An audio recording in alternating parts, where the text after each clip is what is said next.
Okay, we'll go ahead and call this meeting to order, and we will go ahead and begin with the Pledge of Allegiance. And Ashley, would you like to lead this one? Ready, begin. I pledge allegiance to the flag of the United States of America and to the republic for which it stands, one nation, under God, indivisible, with liberty and justice for all. Thank you for that. And may we have a roll call, please? Okay. Chair Aaron Todd. Present. Vice Chair Ashley Conley. Present. Commissioner Cameron Carrizales. Present. Commissioner Derek Farage. Here. And Commissioner Alex Flores. Present. All right, thank you for that. And we'll move on to item 4, the consent calendar. Is there a motion to approve the minutes from the July 22nd meeting? So moved. There's a first. Is there a second? I'll second it. All right, we have a first and a second. All in favor? Aye. Any noes? And we'll have one abstain. Perfect, so it'll be 4-0-1. And thank you for that. And we'll move on to number 5, oral communications. The opportunity for citizen presentations or comments not related to tonight's agenda items. I do not see any cards. So we will go ahead and move on to item number 6 for public hearings for the consideration of resolution recommending zoning ordinance amendment 2602. We'll go ahead and turn it over to staff. Good evening, Chair and Planning Commission. Brian McCarthy. I'll be presenting this item. This is a zoning ordinance amendment to amend a section of our code related to pop-up businesses. A little background, the pop-up business ordinance was originally input into our Fillmore Municipal Code back in 2018. It was adopted by City Council, and really the motivating driving factor to get something like this in was economic development.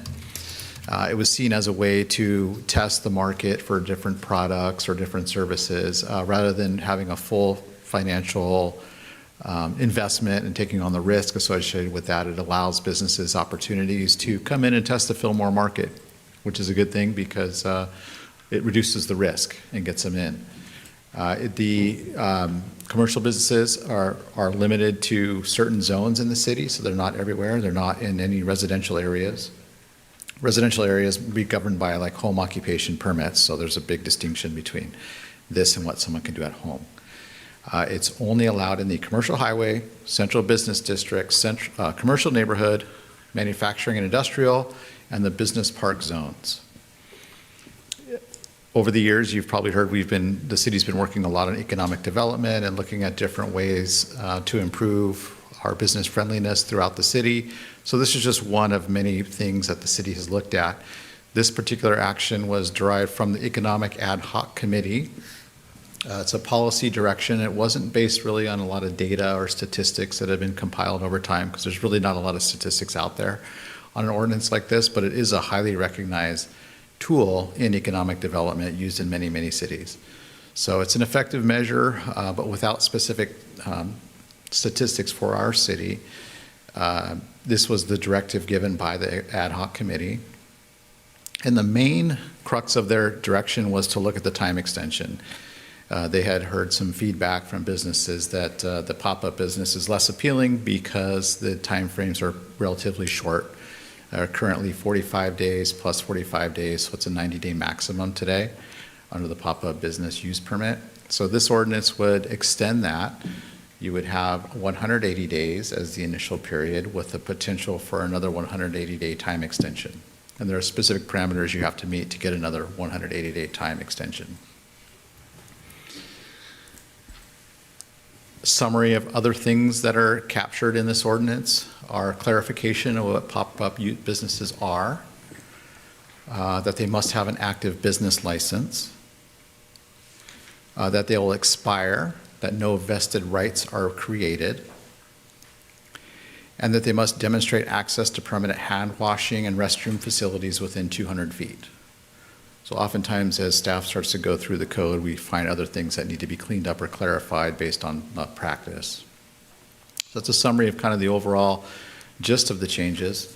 The specific changes are shown here in the next 3 slides, and it's very wordy, but we did want to post this up verbatim so that there's no doubt as to what's being changed. So as I mentioned, a lot of this is, in the beginning, it's just to help to define what a pop-up business is and what the purposes of it is, as I described, and how it applies. It has to have an active business license. There's a specific duration of time. Number 2 didn't change. Number 3, it talks about the permissible uses. And in our initial draft, which was given to you in our staff report, we included a conditional use permit as a possibility. But after further evaluation, we think we'll, with your direction, remove the conditional use permit uses because we think those should probably still remain under that discretionary entitlement. So we're going to propose to strike that from the section. What really came to mind to that, something like that would be an alcohol license CUP. That was kind of the main one of the main glaring issues with that. So that would be our proposed change to the text. And I'll move along here. The limitations on duration was changed quite a bit. So as I mentioned, the initial 45 days plus 45 days was revised to be 180 days plus 180 days. If an applicant decides to seek a permanent entitlement, such as a development permit, they would need to apply within 30 days of expiration of the initial 180 days, and then they would have a time extension for another 180 days. So they would be in process for obtaining a permanent type of entitlement. And that allows them to not have to close up shop, be processing a permit, and then try to go back and remobilize. So it allows them to work closely with the city to get them permitted and not shut down, not lose cash flow. Let's see, expiration. So upon expiration, there was some questions by Planning Commission as well, so we'll try to weave those into the discussion here. The expiration date, once it's expired, they have 5 days to clean up and package up and get off site. And there couldn't be another of the same use applying and popping up on the same property, and it applies to the property as opposed to the person. So even if it's someone who's leasing the property from the property owner, it still runs with the property. So the same person couldn't come back in and get a new permit, or a different person couldn't come in and get a same permit for the same property. And the uses are defined in our use matrix. So a use, if it fits a use category in our matrix, that would be considered the same use. So there's a specific list of what those uses are. Sure. Clarify that? Yeah. So you're saying it's by the same use can't occupy, but they could have another. They could have a pop different up, business. like immediately after. A completely different type of business that is a different category in our use matrix. Okay, Yeah. thanks. Could come in and test the market as well. Okay. There's no vested rights created by having this. It does not establish a permanent use or entitlement, and they cannot continue past the temporary use expiration date unless they've achieved all of the things that we said.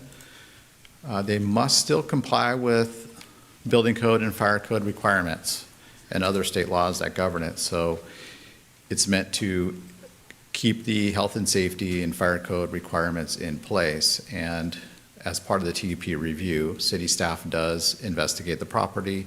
The building inspector goes out, takes a look at the property relative to the use that's going in to make sure that they're compatible, make sure it's up to code. As also the fire department goes out and visits the property as well. So they'll do an inspection and make sure all this fire safety equipment is in. And then with the building and safety inspector, we also will look at ADA accessibility. So that's the American Disability Act accessibility requirements. So those things are all met with this review process. And that's before their 180 days start. Correct. That's before they get a permit to start, to initiate. And that's also part of the business license review process. So it's very early on. And oftentimes they'll have little things that they have to fix before we can sign off on the permit.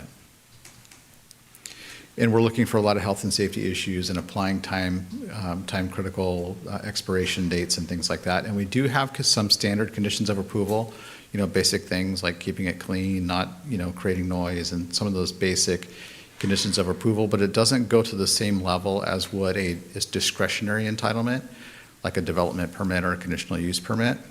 In those latter types of entitlements, there's a much more rigorous review process, and applicants have to submit series of site plans, floor plans, elevations that are detailed, landscaping plans, oftentimes grading or engineering plans, utilities plans, and showing all the utility connections, capacity. Sometimes there's traffic studies, there's traffic circulation studies, signage, striping, parking, all of those types of things that go into long-term entitlement review are not covered in the temporary review process, but they are looked at generally to make sure that they're going to be safe.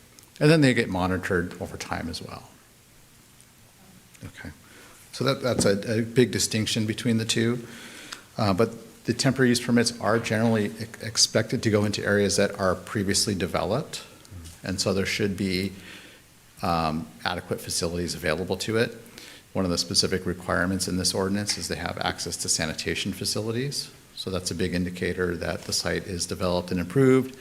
It's typically infill areas. It's typically areas that are used to having traffic. It's near a street. They're accessible. They're highly visible.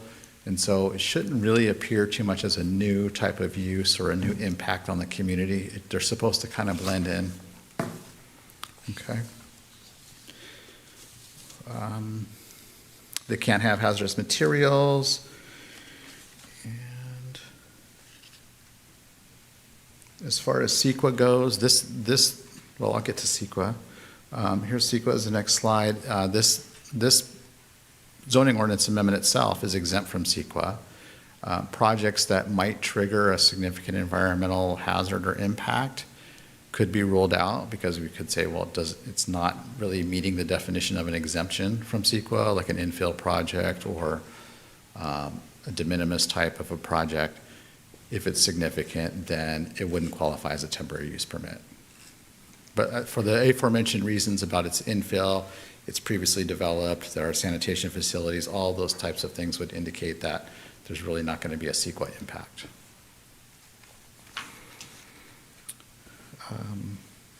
But just to clarify, that's not saying, we're not approving that the project is exempt from CEQA. Any project, we're not saying that? We're not saying that tonight, no. Okay. No, your action tonight is only on the zoning text amendment itself, yeah. And then if we have a specific application that comes in that trips up some environmental issue, there's a remote chance that would happen, we would kick it back out. Like it's a historic building downtown and someone wants to put some hole through the facade. They're going to or permanently, damage or significantly diminish the quality of a historic resource or some other resource, then it would not qualify. Okay. Yeah. Wouldn't qualify for the temporary. Correct. Would not qualify for temporary. They could have still apply for a permanent entitlement, and we'd go through a more rigorous study. Yeah. There were a lot of questions. I appreciate getting your folks' questions ahead of time. If I haven't answered any of your questions, I'm happy to take those now. Okay, any other questions for Brian? I do, of course. Yeah, Okay. I just have a couple myself too, so. Okay. One, we just want to confirm that this is not for, when we say pop-up, and this is, for the public at large, we're not talking about street or sidewalk vendors. That's a separate ordinance within the code, zoning codes for those types of businesses. This is purely a temporary entitlement to going into a structure pop-up. Correct. What you term as a street vendor, they could, theoretically, they could identify a private property and move on to a private property and apply for this permit with the same type of use. But, restaurant type services would be allowed under a TUP, but they would have to demonstrate all of the same compliance issues under the TUP. So Washing. Yeah, the terminology of street vendor, wouldn't apply, but but, one could pursue this. Some of them have. We've given that option to some of the street vendors, like this is your avenue forward, is to become a pop-up business, and then most all of them don't pursue it. Yeah. Let's see, the ordinance says a pop-up may not otherwise meet the development or use standards of the applicable zoning district. What types of standards are being relaxed within this temporary use that is kind of bicating the conditional use permitting process? There would be, like I said, they would go through a more rigorous review process, providing all of the detailed plans and things. So during this period, we wouldn't look so much at things like architectural guidelines, setbacks, and some of those standard issues that we would look at in development. There's landscape coverage issues. There's height. There's different things like maybe lighting, maybe some other things that wouldn't necessarily get the same type of scrutiny as a long-term type use. During that first 180 Correct. days. During the first 180 days. When they go, so, and this was a secondary question, so if they Yep. want to go for the extra 180 days, now they're filing the full application for a potential CUP. Correct. Then having to go into the permanent entitlement, and that extra 180 days is purely for somebody who wants to go for a permanent, the business Correct. model is going to work in this location. Correct. Let's continue on, and so we'll get the extra 180 days, go Correct. through the full entitlement. If required, come to the commission for CUP approval. Correct. Okay. Yeah, so during that process, they would still be operating and still cash flowing, which often helps them to process permits, pay for plans and that kind of thing, so that they have some income coming in while they're sort of dovetailing into a permanent operation. But it will come back to you with, long-term, more robust conditions of approval. And also it gets you a chance to see how it's operating, if it's functioning, and you can identify if there's little nuisance components to it, and then those can be fixed. Yeah. And my last question is, what type of public notice, because for any major, business coming in or any development, public notices are being sent out. What is the public notice process for these pop-ups? Is there any? There isn't one for the pop-up. It's really just an over-the-counter planning director approval. So there isn't a 30-day, there isn't a public review period, and there isn't a notice that goes out. Under a long-term entitlement, we send a public notice out to within 300 feet of the property. Okay. And then we come to a hearing, and we have opportunities for public to come and input, but a TUP process does not include that. So a neighbor wouldn't necessarily have an avenue other than potentially a complaint through the Correct. city? Yeah. Okay. Often we'll advise businesses who are coming in and inquiring and wanting to know how it might work there. We'll often suggest that they talk to some of the neighbors, let them know and just be a friendly face, because sometimes if the community knows it's coming, they're okay with it. But if it just pops up and they weren't aware of it, it can be a little shocking sometimes. So we do advise them to reach out, talk to their neighbors, let them know who you are, let them know what you're doing. But it's more informal. Would it be appropriate for the city to send notice to, since we're extending the days, going from original 45 days now to a base 180 days, is it appropriate for the city to, make notice to the neighbors, because again, the shock of, Yeah. they're not the, the friendly neighbor and going and Right. talking with, hey, I'm going to be your new neighbor. This is the type of business we're going to be doing. We're going to be here. We're just testing the waters. And it's just they come through the city, get all the required permits, and then pop, there's, a rave, dance studio or something. But Yeah. it seems like those would fall under those that would fall under those conditional uses that you Right. want to remove. Yeah, something more intensive would be a conditional use permit, which we're going to pull from this. But, usually we do the noticing prior to a hearing. We had not considered doing a noticing just as part of an application. It's something we could look at. We would require the business to come in and submit, well, 300-foot radius and mailing labels and things like that, and have to get mailed out. We could consider that, whether that's possible. Are there charges for that?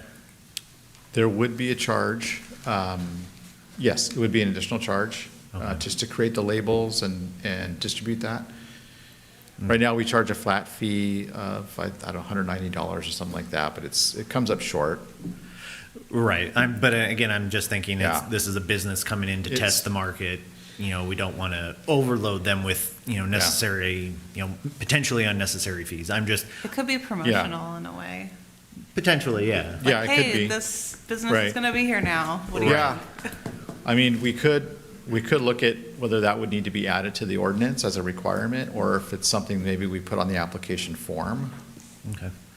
We could discuss that and maybe add that if we move on to city council, we could have an answer, whether we would include that or not. Those were my questions, thank you. Okay. I have some similar questions, just that, I'm assuming this is definitely for private property, but what about does this also regulate pop-ups on like public space, in public spaces like sidewalks, plazas, or parks? It would not allow them to occur on public places. Oh, It's okay. really only for private property. Okay. And is there anything right now regulating use of public spaces for like an event or something like that? They do get a temporary use permit for events. Okay. It's a temporary event permit. And it's different. Yeah, and those are typically for one day, or several hours. And they Okay. often have vendors and other special things that go along with that, restrooms, but they're not as permanent as like a pop-up business. It's a separate event type process.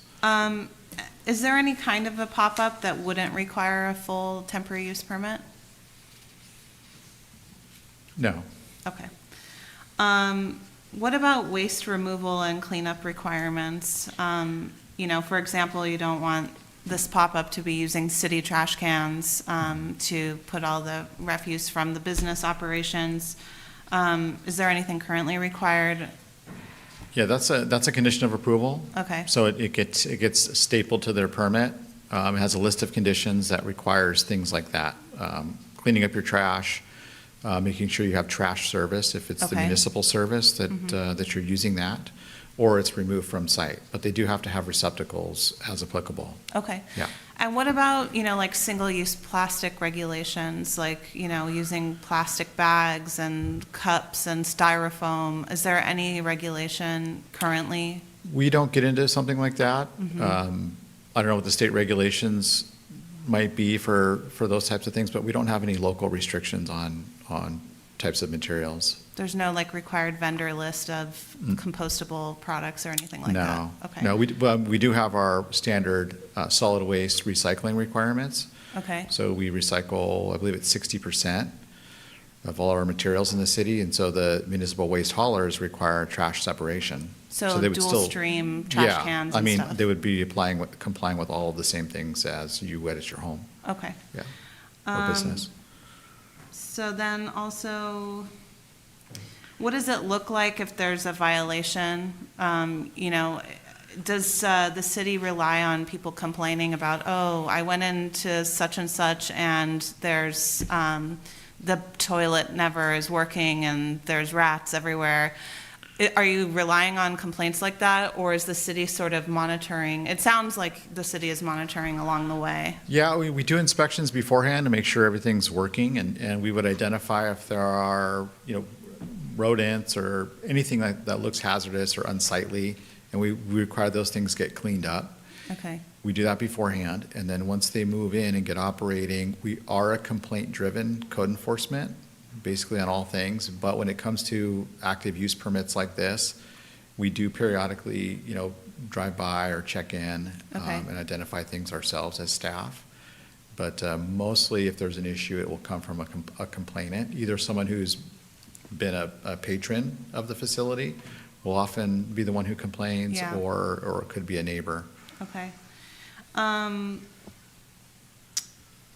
Also, there was the one section, 6.045805, item number 9, that discusses not permitted uses for pop-up businesses. And I'm wondering if we could add, like fast food restaurant or RV storage facility or church, sort of things that we already have an abundance of in the city, that maybe we don't need more of that, or at least we don't need to give relaxed, requirements to that type of a tenant.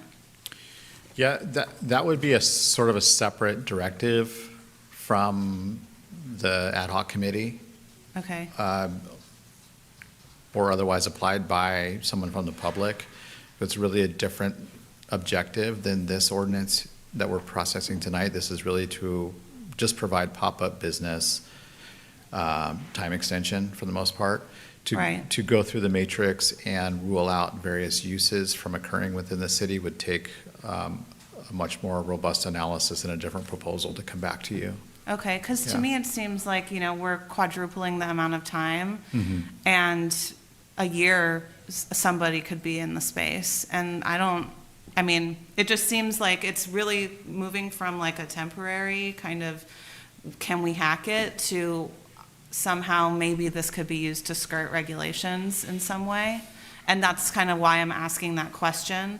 And I have another question that's related to that, which is, you touched on like the landlords not being able to have the same use pop up. Right. But what stops the landlord from just basically having a constant stream of pop-ups so that they don't have to, for example, and I don't know if this is in the inspection process, but I wouldn't expect a pop-up to say, okay, I have an assembly use, now I need to add 5 toilets to the building because of my plumbing calculations. I don't think a regular pop-up would have to add all those toilets, but let's say, this landlord keeps leasing it out to pop-ups so that they never really have a leasable space. Like, is there anything that really could prevent that?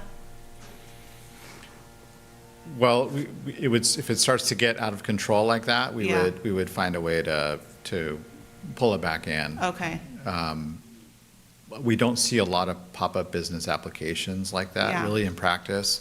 They're pretty rare. I'd say in the past, 8 years, since 2018, when this was originally put in place, we've had maybe 6. yeah. But the duration now is basically like a tenant. If the It's like a yeah. restaurant that goes out of business in a If year. the duration now spurs more of these and they stay longer, it's really intended just to give them more opportunity to test to see whether the business works, because the feedback was that it wasn't enough time. Mm-hmm. There's no statistics saying if we add this 180 days, That they'll make it. they'll make it, Yeah. or that someone's not going to try to do an end round and take advantage of it either. Yeah. But we do the best we can with the codes in play, and if we find that that things are in practice need changing, we come back and amend the ordinance. Okay, It's subject to change again if people are taking advantage of it and if there's loopholes in it. and really the onus would be on the landlord, Yeah. right? Like if you guys went and inspected the building Right. and there's something structurally unsound about Right. it, it's not the person applying for this that has to pay for those changes. Right, typically they go to the landlord to say they need the changes made. And it's not that easy to continuously change uses in a building or property either. A lot of them have different building code types where they have to meet current standards for. So it's not particularly easy to keep changing tenants in and out. Okay, We don't see it very often. Another thing I'll add is that when you have vacancies in some of the storefronts and places around here, once you have some vacancies, they start to cluster and you start to get more vacancies. Whereas if you have something that's operating and having the lights on, you start to generate more traffic to that business.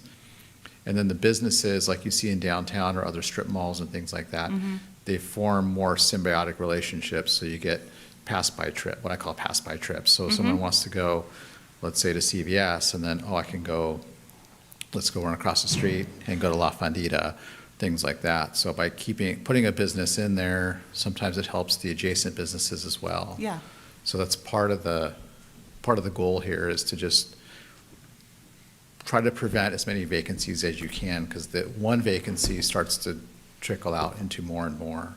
Yeah. So it's not only to support businesses that might be testing the market or incubating, it's also to help existing businesses. Yeah, I mean, the line of questioning is really just, Yeah. you know, I remember that retail strategies Right. packet that we had Sure. reviewed a couple meetings ago, and one of them had to do with the landlords not providing like, you know, a space that could be leased. It's Right. not a leasable, ready space, and I just don't want to exasperate that issue if they somehow use this loophole to have a tenant for a year, which honestly is kind of a long time. Yeah. To not make repairs that they need to make this a permanent, you know, permanently leasable space. Well, it would be 180 days, and then if they're going to continue for the subsequent 180 days, they would be submitting permanent improvement plans at that point. But they could be not good. It could be not I good, mean, they but could be that's why like you're getting here. corrections 5 times, you know. That's why we'll like- we'll bring it here. Yeah. And then you can make corrections and things like that. Hopefully, they move expediently through the process. Yeah. That could be another thing, is to watch out for, you know, undue delays, you know, to delay to keep operating. Yeah. So we want to hold fast to some of those deadlines. If, you know, if you're on your second 180 days, we want to make sure that we're seeing progress in the entitlement package, and that it's getting to the planning commission within that timeframe. Do those deadlines need to be within the ordinance? Do they need to be? They are in the ordinance. So there is deadlines for somebody who's going for that second 180 Correct. days, that, okay, you're getting through all of your plans to, Yeah. that is not delaying. Well, they probably have like a review period, like once you submit, we have X amount of days to review your project, I assume. Yes, we Right, have in the but then language here, number 4, this is very busy with the strikeouts and underline, but they do have to be actively seeking, you see there in quotes, and within 30 days of the expiration of the first 180 days, they need to make that decision and submit a full application with us. Well, right, but like Yeah. to Ashley's, they submit paper, you Yeah. know, designs. You have your 10 days, 15 days to review. You give them back their designs and say, hey, these things need to be checked off. Right. And they send stuff back. Nope, it goes back. Right. And the back and forth, and they extend to their 180 days, and then nothing happens, and then they leave. And so they just got an additional 180 days, and they really weren't really serious about either staying or, They would have to get professional, you know, consultants involved though, to prepare those, so it would be a waste Okay. of money for them if they did that. Yeah. okay. It would have to be real, like, they would have to be really well done, use an architect, engineer, and professionals involved, and the application form isn't cheap either. They would submit a pretty sizable deposit with us. Background check, Okay. yeah. So our time is covered.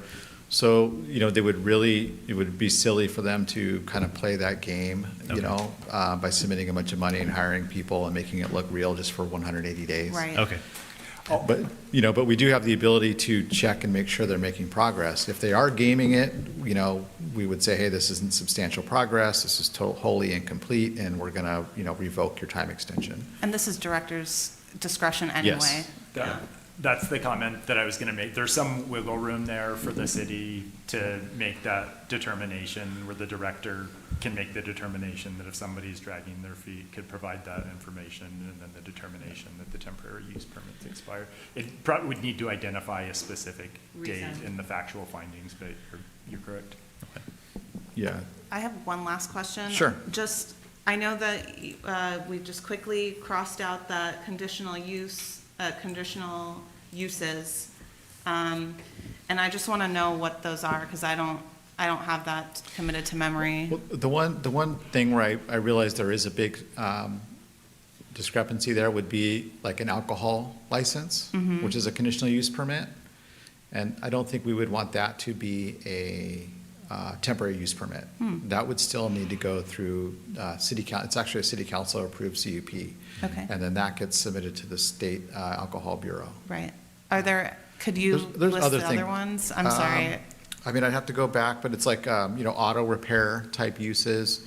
I want to say there's events like swap meets, big types of events that would have a big impact on the city that would require a lot of conditions. Okay. So it's like auto repair. But I mean, like Derek brought up a rave, but what's wrong Yeah. with like a little concert or something? That's Well- why I'm trying to ask, well, like, I don't know if I totally agree with removing it. Well, that would be considered probably a one-time event, not a Uh-huh. pop-up business. So they would, if it's a private property, Like a concert venue. Yeah. private property Levity can have Live. certain types of gatherings and events if it's a one-time, if it's a one-off. But a longer-term thing, I believe it would still have to get it depends on the description, really. If it's a recurring event, then we would say, no, that's a conditional use permit. But if it's a one-time thing, it would be a temporary use permit. And I'm sure Does that there's make sense? limits, like people capacity because of the, like the fire. Yeah. And stuff to that nature as well. Okay. Those are all my questions. I have more comments, but I'll save them Okay. until, if there's other questions. Okay? What happens to a pop-up if they are month to month on a private property and then the landlord decides to kick them out? Does that permit follows them wherever they go, or they have to reapply again It doesn't follow them, it runs with the property. with the property? Yeah. If the landlord had somebody who can fit in and do the exact same thing, technically, they could keep the TUP alive to change out a lessee who's doing the exact same operation. But the timeframe would remain static. They'd pick up within the same timeframe of the 180 days. They wouldn't get a new permit. The property wouldn't get any permit? The property would not get a new permit. They would have the same permit. And they could change lessees doing the same operation under the same permit with the only whatever time is remaining. The 180 days doesn't change. It's not a new permit. But Same that's- Take over the rest of the But term. they take over. But that's on the property. Right. on the property. Right. But the pop-up itself is applying for the permit, not the property. The property owner still has to sign because the property owner is the one ultimately responsible for what's occurring on the property. Yeah. You can't walk away with your land use entitlement and bring it to someone else's property. Okay. All right, okay. Yeah. That was it, that was my Yeah. question. Okay. I had submitted a few, so. No, perfect. Anything else? Okay. I We- don't have any questions. Okay. Let me get back to the recommendation here.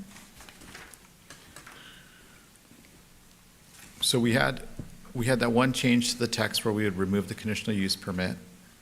And I hear that we're gonna consider whether we should have a required noticing to the neighbors, and whether we would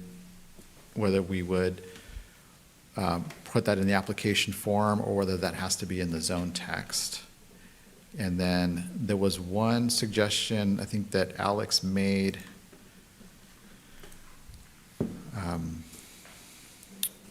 Oh, changing the wording on, Where was that?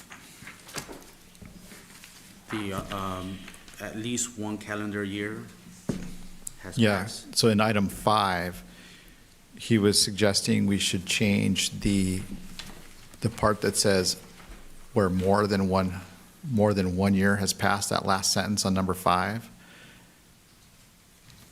A temporary use permit for the same use may not be issued until more than 1 calendar year has passed. He's suggesting we change more than to until at least 1 calendar year has passed.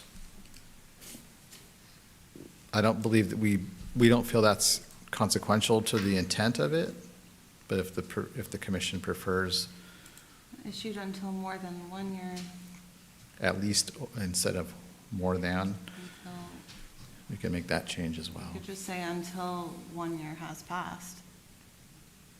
Also. Well, you get down to the fine print, you gotta remember leap year. It could be a weird leap year. I think it's clearer with the more than, personally. Okay. I'll agree with that, yeah. So that was one other text change possibly, so I think we can, I have more comments though, also. okay. Do we want to leave those for the discussion? To the, Additional comments? yeah, she's going to have additional comments, but Yeah, I think what we could do probably, and just to give the planning commission a heads up, you might be aware there's a city council meeting that's scheduled to start in the chamber. So we have about 15 minutes left. What we could do now, if the commission is finished with questions for city staff, could open the public comment period. It does not appear that there's anyone from the public, if there is anyone from the public wishing to make comment, they can make that comment. We could close the public comment and bring it back to the and I'll go planning over. commission for comments. So if there are specific recommendations or discussion items for the commission, we could do that after the public comment's closed. Perfect. I like Staff's that. recommendation, I just haven't said this yet. Staff's recommendation is adopt resolution 261068, recommending council approval of zoning ordinance amendment 2602, amending 6.04.5808 of the municipal code, governing pop-up businesses with the aforementioned text revisions. And number 2, finding of exemption from CEQA. All right, Brian, thank you for that. We will go ahead and open the public comment. I do not see anybody from the public, so we will go ahead and close the public comments, and we will open it up to the commissioners for comments. Go for it, Ashley. So I want to say firstly that I definitely support the economic goal of extending the term to, the 180 days initial and then the potential for that additional 180 days. But however, my full approval, I think, hinges on a few items that are operational and safety and also, frankly, aesthetic oriented to add to the ordinance. We did discuss it a little bit, but I haven't seen the conditions of approval, so I'm sorry if I'm repeating the same information that's in there already, but I think there needs to be a baseline waste control agreement on day one where it explicitly bans any kind of loose trash accumulation and the use of single-use plastic bags and straws. I think it keeps the barrier pretty low to entry, but it still establishes some level of accountability for the trash being produced by the business. I think to stop the landlords from using rotating pop-ups to bypass safety laws, I don't think any initial permit should be issued until the city confirms the property has no outstanding fire code violations, which I think we already said that you are doing that. And then I think actually at the 90-day threshold, I think it's moving more from a temporary pop-up to something that's semi-permanent. And because of that, I think there should be some more guardrails that go up to sort of streamline and channel the business towards having a more permanent status in the community.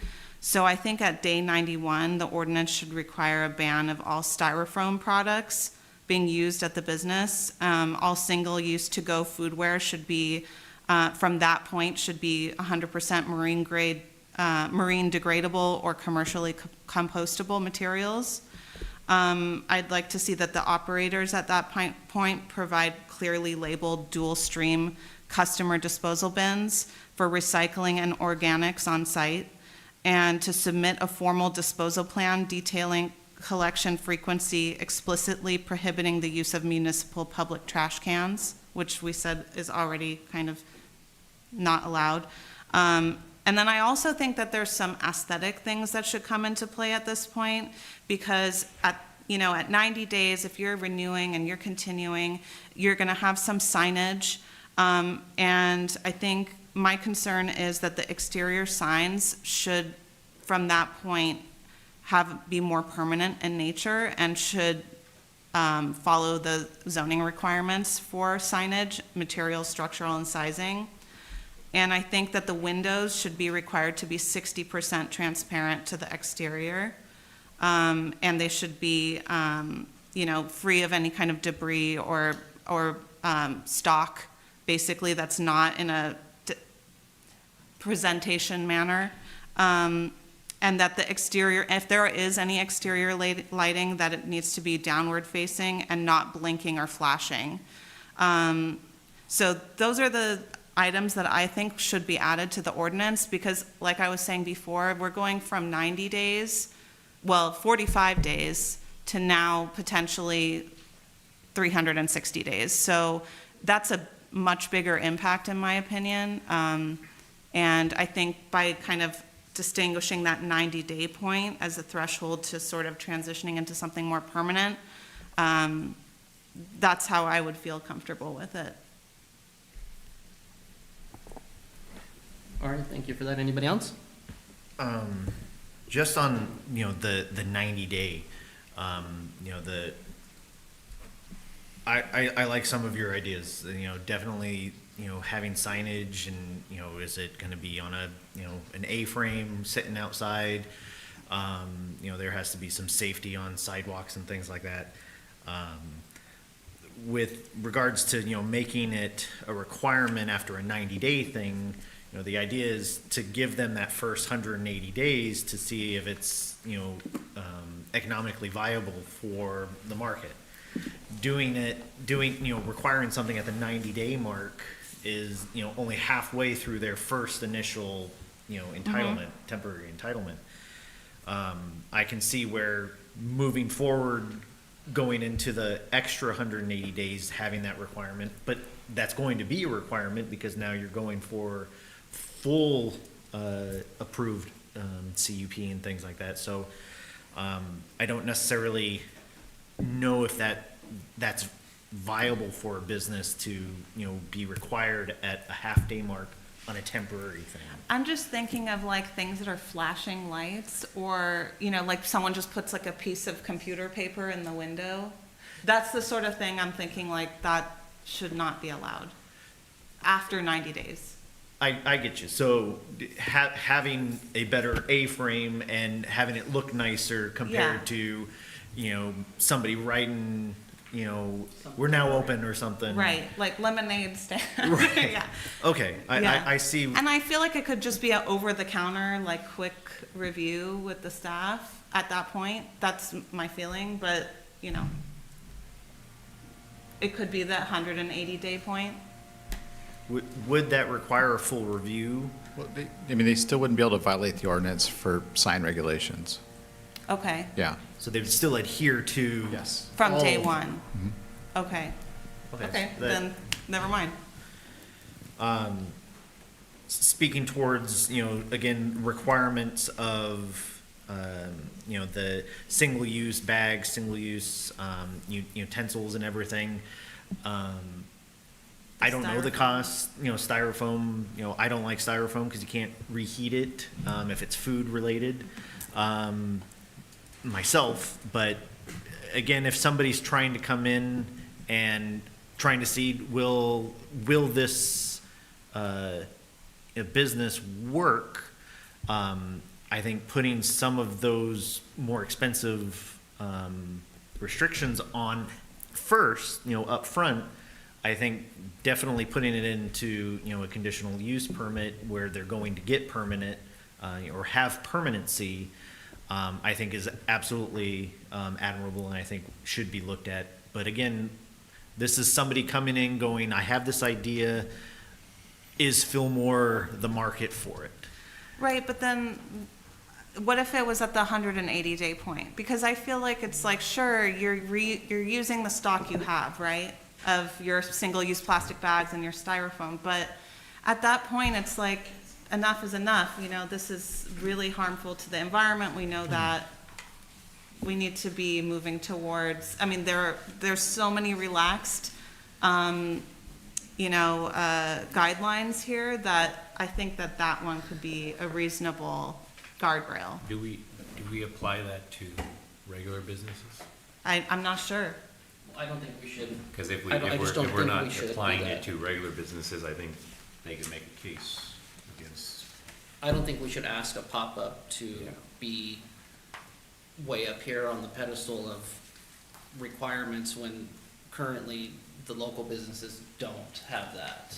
But It's a if- start somewhere. It well, that's why the business wouldn't start in the town, because it'd be too expensive. I don't think it's astronomically more expensive. We don't have anything, we don't have in our code, I don't think we have the authority to cause further dissecting of traffic than what's already required under the code and the law. I mean, we'd have to check that, but. I understand, like, I'm all about the earth, I get it. I think that if it was temporary and if they wanted to apply for permanent, then part of the condition should be, you gotta switch over into these items, but especially when they're first starting, I think it's just too much regulation on it. It may be a little bit more expensive, I don't know, I've never bought in other stuff, I don't know.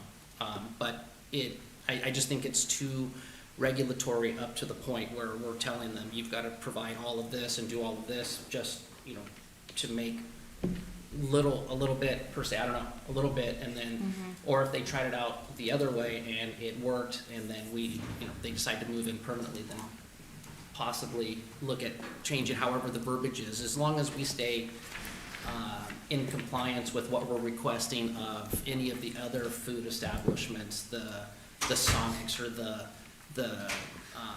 Well, we're requiring a lot less of these pop-ups than we are of a Sonic or other, I mean, those tenants have a lot more requirements on them. I'm suggesting that, at a certain point, not at the onset, I think there's like a grace period, right? Because like you're saying, you want to be able to get your feet off the ground or whatever. But at a certain point, you are transitioning into a year is a long time.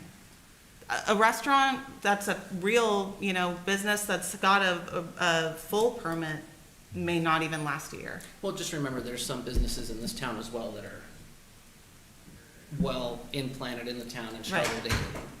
So I just feel like it's an additional onset of regulatory actions that I don't even think we've got the authority to, but at the same time, I mean, it would be great for them to use that. I mean, I'm all about saving what we can, but I just think it would be a down effect to it. That's just my opinion with it. I know we're stressed for time, and if we need to continue, so be it. But does anybody else have any questions or comments? No, I'm fine. No, Derek? Any other? Yeah, just, we did discuss, and I wasn't sure, but if there are certain businesses that we would not allow to be considered a pop-up, like, for example, an RV storage facility, I would like to consider including those in the not permitted section where we're already not permitting storage of hazardous materials. I mean, that sounds like a no-brainer, but, I don't know if, from what Brian was saying, that may not be within this scope, but that is another thing I'd like to include in the ordinance. My opinion is, I agree. There's a lot of storage. I just feel like we should review it as it comes along, and then we make our recommendation and we pass it on to city council. Well, at that point, I mean, for a temporary thing, there is no review from this body. Understandable. Right. So even if we said no, it could go to council and they could override it as well. So in my opinion because it's happened before, where we've said no to something and the individual went to council and council overrode us. So, I don't. Oh, I see. You're saying if we put the ban in place, then they go to Correct. council to appeal that, and then They could appeal the our council decision. can Correct. grant them the. So it can continue to come into us. Right. And we can voice our concern, our opinion, pass it to council, and council can ultimately decide. If we said, hey, we don't like it, the person can appeal it, it can go to council, and then council can have their say on it, which they've done before. So again, those are mine. I understand again, like where you're coming from with that. Anything on your end? No, I think the purpose of this is to kind of accelerate and bring business to Fillmore. Try to bring it in. And us adding further regulation to it, in my opinion, kind of defeats the purpose of what we're trying to do by extending this to 180 days.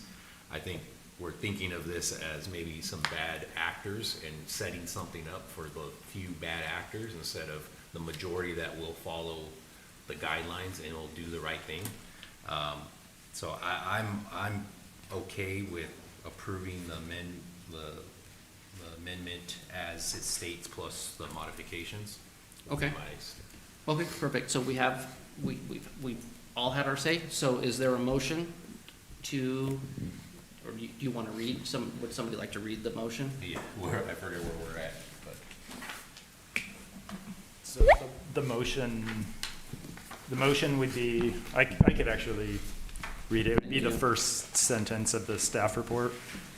It would be to adopt Planning Commission Resolution Number 261068, recommending City Council approval of Zoning Ordinance Amendment 2602, amending the Fillmore Municipal Code, Section 604-5805, to revise the city's regulations allowing temporary use permits for pop-up businesses and finding of exemption from CEQA.